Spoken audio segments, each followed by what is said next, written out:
नमस्कार दोस्तों, आप सभी का स्वागत है। दोस्तों, जब आप कोई ज़मीन खरीदते हैं और उसकी रजिस्ट्री करा लेते हैं तो क्या आप उस ज़मीन के कानूनी तौर पर मालिक हो जाते हैं?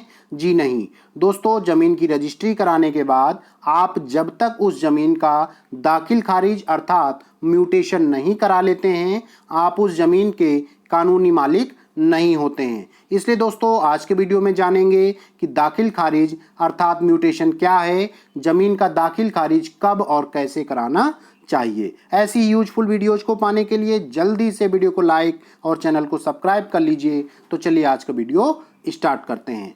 दोस्तों, खरीदी गई ज़मीन की रजिस्ट्री कराने के बाद ज़मीन के सरकारी रिकॉर्ड खतौनी से ज़मीन बेचने वाले व्यक्ति का नाम हटवाकर ज़मीन खरीदने वाले व्यक्ति का नाम दर्ज कराने को दाखिल खारिज अर्थात म्यूटेशन कहते हैं। ज़मीन के सरकारी रिकॉर्ड खतौनी में जिसका नाम दर्ज होता है, ज़मीन का असली मालिक वही होता है, अर्थात ज़मीन की रजिस्ट्री कराने के बाद दाखिल खारिज कराना आवश्यक होता है। तो दोस्तों, ज़मीन की रजिस्ट्री होने की तारीख के 30 दिन बाद दाखिल खारिज कराने के लिए अपनी तहसील के तहसीलदार की कोर्ट में वकील के माध्यम से दाखिल खारिज के लिए अप्लाई किया जाता है। अर्थात रजिस्ट्री होने के बाद दाखिल खारिज कराने के लिए कम से कम 30 दिन का इंतजार करना पड़ता है। उसके बाद दाखिल खारिज कराकर आप ज़मीन के कानूनी रूप से मालिक बन सकते हैं। परंतु यदि इन 30 दिनों के अंदर कोई दूसरा व्यक्ति उस ज़मीन पर अपने मालिकाना हक का दावा करता है तो यह मामला तहसीलदार की कोर्ट में चला जाता है